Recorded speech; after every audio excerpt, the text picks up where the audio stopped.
So, nang scam na nga yung sinalihan kong investment dai. Grabe. April 10,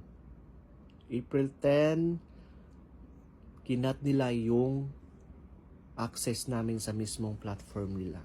So, lahat kami ng mga members sa buong Pilipinas na wala ng access doon sa platform na yon. April 10, lahat kami, binigla kami lahat on the spot. So, alam nyo, sa loob ng 8 months ko sa SES, hindi mo talaga siya, sa experience ko lang ha, hindi mo talaga siya maiisip na i-scamin ka kasi number 1, yung daily withdrawal mo dahil, nakaka-withdraw ka araw-araw, kasi araw-araw pumapasok yung tubo mo kapag, depende sa investment mo So, araw-araw pumapasok yung tubo mo. So, nawi-withdraw mo agad on time. Pag withdraw mo, pag click mo, pasok agad sa anumang platform ng ano nyo, Gcash, Maya, o ano pa. So, hindi mo talaga maiisip, di ba? Number 2, kapag may technical issue, kapag may technical issue yung platform, nire-resolve nila agad dahil. As in, wala kang maano at ina-assist ka nila na kapag hindi kapag hindi mo nabuksan yung application mo, may binibigay silang link para dito kayo maka-access, ganyan.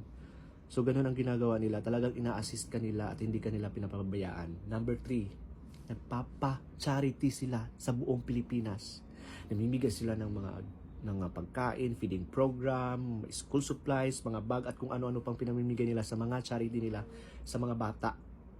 Ganon so hindi mo siya maiisip na scam kasi nagpapakilala siya sa Pilipinas, nagpapakilala talaga siya. Oo, so hindi mo siya maiisip na grabe tong kumpanya to, nagpapakilala talaga. So hindi mo siya maiisip na scam siya. Number 4, nagpapa-event sila dahil sa buong Pilipinas. Hindi basta-bastang event ha, bongga ang event nila dahil. Oo, bonggang-bongga ang event nila. Namimigay sila ng motor. Oo, motor, cellphones, iPhone, laptops, ganun ang level ng event nila dahil. Grabe talaga. So yun, so sa mga yon, hindi mo talaga siya mapagdudahan na scam siya 'Di ba? Kasi ito kung mang-i-scam, kasi kung iisipin mo, kung mang-i-scam sila, dapat hindi sila magpapakilala, 'di ba? Hindi sila magpapakilala sa buong Pilipinas, 'di ba? Kung mang-i-scam sila. Dito pa ang malala, ang daming member na police, may member din kung sa nabalitaan ko, may member din sa NBI, mga police attorney, ang dami. So, alam nyo, hindi mo siya maiisip na scam talaga, dai. So, grabe talaga. So, grabe, dai, ang lesson learned talaga nito sa akin at sa mga lahat ng investor dito sa platform na to. Kasi alam nyo, makakabawi na sana Makakabawi na sana. Itong pakulong to, ito pala yung mga ng scammer ang pagdating sa investment. So magpapa-event sila, welfare event. Sa ano lang ha, sa online lang ha. So magpapa-invest sila ng for example, mag-invest ka ng 80k, tapos ang days noon 11 lang, tutubo na yung pera mo at babalik na yung pinuhunan mo, may cashback ka, may iPhone ka, ganun ang ginagawa nila, dai. So sa welfare event na to, grabe kumagat yung mga tao, dai. Makikita mo talaga na sold out yung project na 80k, 50k, 25k. So ilang copies yun? Mga 355 yata mga copies. So pag na-sold out yun, bilyon ang mawawala. Bilyon ang malilikom ng mga scammer. Dahil welfare event na sold out siya lahat. So pagka sold out, kasi nasilaw ang mga tao sa iPhone na binibigay nila, which is hindi naman totoo. Well, anyways, nung mga nakaraang buwan, namimigay naman talaga sila ng cellphone. iPhone 13, iPhone 12, 11, mga ganon. Maraming nakakatanggap. May mga nakakatanggap ng iPhone tuwing nagpapalaro sa group chat. Kasi hindi naman talaga hindi nakikita yung manager ng ng platform. Through online lang siya. Walang sino man ang nakakita sa manager. Through online lang talaga siya. Through Telegram lang talaga siya. So yun, doon pa lang red flag na, 'di ba? Hindi na late ko na naisip yun Sa sobrang tiwala ko na nakaka-withdraw ng daily income araw-araw kasi hindi mo siya maiisip talaga eh.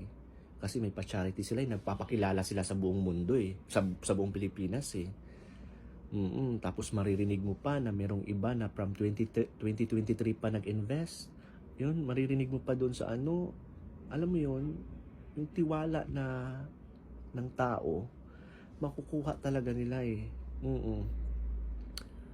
So yun,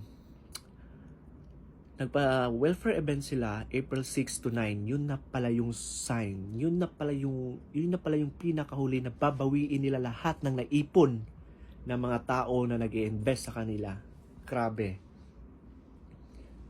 Billion ang nakuha nila. As far as I know, 71 billion yung nabasa ko sa online, yung nalikom nila. Sobrang stress. Grabe. Kung mababasa ko yung mga ng mga tao na inutang pa yung investment, inutang pa nila, nangutang pa sila para mag-invest, yung tuition fee na inutang nila, ang kakapal ng mukha ng ina. Talaga.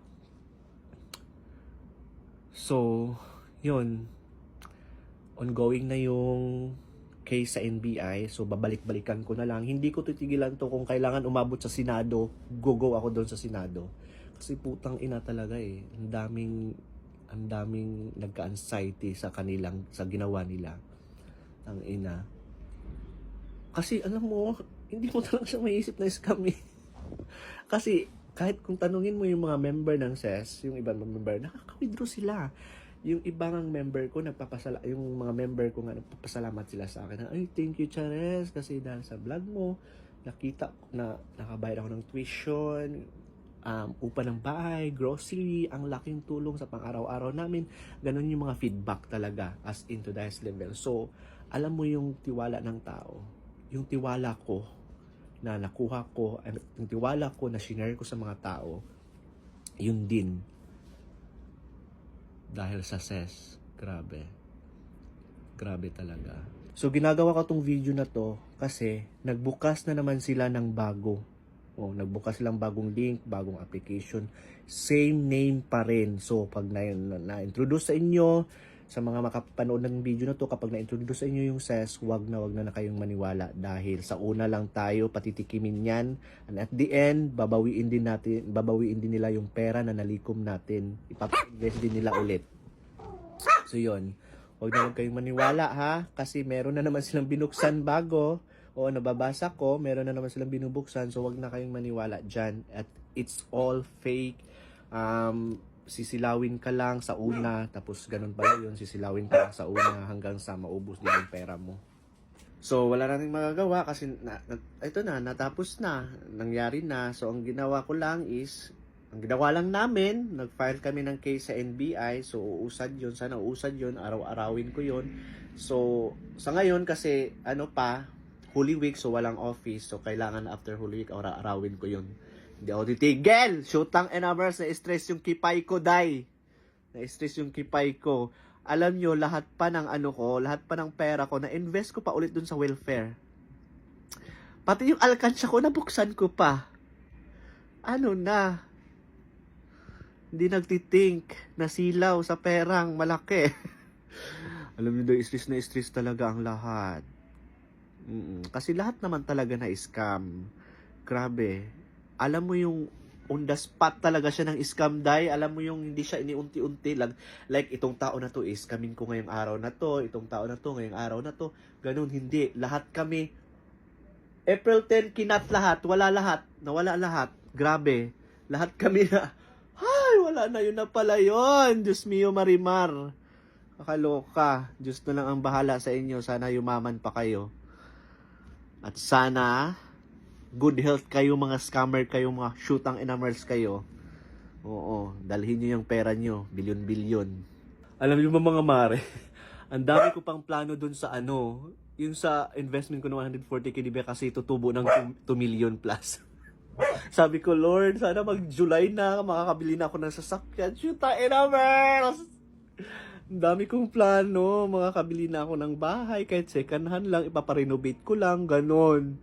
Ganong level ang mga plano ko, Diyos ko. So, scam pa lang lecheng na yan. Shootang Merls. Na scam, pinatikim lang ng 8 months. Binawi din lahat, pina-invest din lahat kasi ginahandahan yung offer.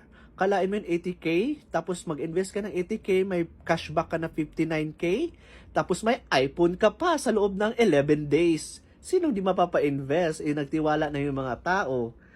Kasi araw-araw ka nga nakaka-withdraw, daily din income, di ba? Sino hindi mapapa-invest? Sino hindi mapapaniwala?